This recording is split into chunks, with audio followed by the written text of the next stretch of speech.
Hi, everyone. All right, so this week we are starting a whole new era. So we closed out the Victorian era last week, and you took your exam on that.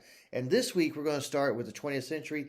And by the time the semester's over with, we're going to be reading authors that are still alive, which is kind of exciting, right? So, um, so we will start this 20th century with a man who really embodies the poetry element of the 20th century, a man by the name of William Butler Yeats. William Butler Yeats was born in 1865. He lived until 1939, and he published poetry for just about every year of his adulthood.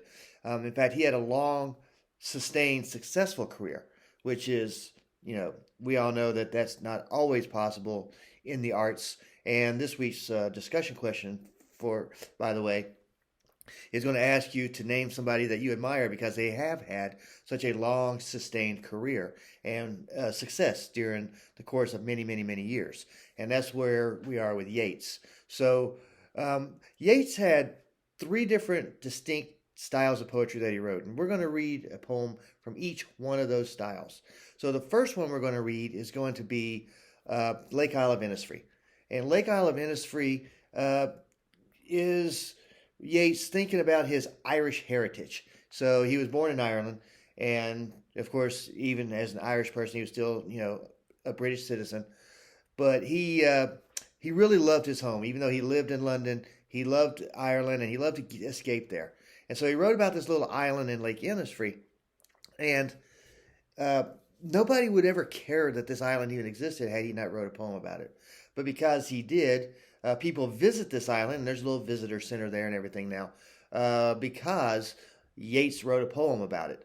And in this poem, he talks about how getting back to nature is very relaxing for him, and how when he's in the city and he's surrounded by all this chaos, he can think back to this Lake Isle of Innisfree and its be loud glade uh, and the peaceful times there. And it's kind of a little escape for him, even though he's still in London, to even imagine that he's on this island. Easter 1916 is another type of poetry he wrote, and this was very, very political. So he's going to write about the Easter uprising in 1916. So we're going to look at World War I later this semester. In World War I, England was sending its soldiers into Europe to fight the Germans, and during that time, the Irish did not want to be under British rule. In fact, we learned before how, when we looked at imperialism last week, how a lot of the British subjects did not like being under the British crown and they wanted their freedom. Ireland was one of those countries, even though they're on the British Isles. And to this day, there are still Irish, the Irish Republican Army, who want to escape from British rule. They want Ireland to be its own nation. And so on Easter morning of 1916, there was an uprising in Ireland, in Dublin, where some Irish nationalists took over all the government buildings, and they said, we're not going to be under British rule anymore. And Great Britain was, first of all, shocked by this, and second, they said, oh, no, you don't. And they sent their armies into the city, and they squashed this little uprising very violently, and many people died. So think about that as you read Easter 1916. Here, Yeats is paying homage to a lot of people who died as a result of that, and he's naming them by name. And imagine you're an Irish citizen living in England, and you love both countries, right? So imagine if, say, we were to, for whatever reason, get into a war with Canada, and Canadian citizens live in the United States and vice versa, love both lands, and they're torn by this, right? That's where Yeats was. He loved Ireland, he loved England. He was torn by the fact that they were at war with each other, and this whole Easter 1916 thing, and that's where he comes up with a terrible beauty is born. So think about what that means as you read through the poem, because he's going to repeat that phrase over and over again as he pays homage to these people who lost their lives because they were trying to fight for Irish nationalism. And then the final poem we're going to read, Leda and the Swan. So he was really thinking about the story of Leda and the Swan, which comes from Greek mythology. And in this Greek mythology, Zeus saw Leda. So Zeus was the king of all gods, and he sees Leda, who's this beautiful mortal woman. And Zeus was not a very nice god. If Zeus saw a woman that he liked, he just went down and raped her. And that's what he does here. And often he would disguise himself as an animal in order to do that.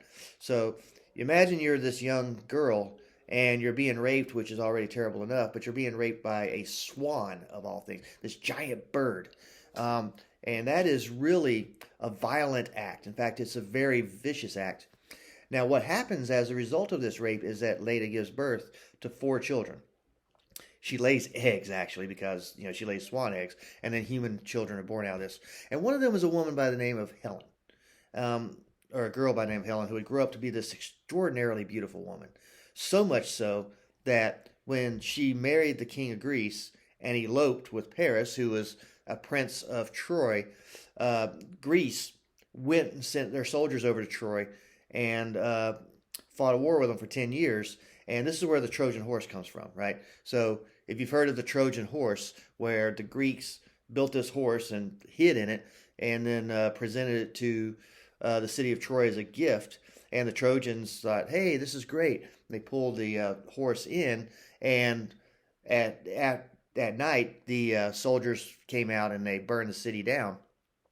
It was a very violent time, right? So think about how one act of violence begets another act of violence. A violent rape creates this beautiful woman that then creates a war, a literal 10-year war that results in a city being burned to the ground. So that's a lot of what this Leda and the Swan poem is about, is violence begetting violence. So those are the 3 poems by William Butler Yeats. And that's how we're going to start off the 20th century.